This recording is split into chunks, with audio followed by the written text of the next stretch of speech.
எனது வாழ்க்கையின்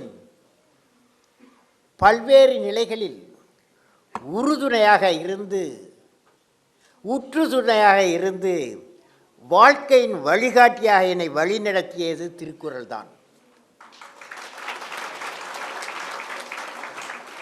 எனக்கு பிடித்த ஒரு திருக்குறள் என் வாழ்விற்கு வளம் கெடுத்தது. அதை கேளுங்கள்.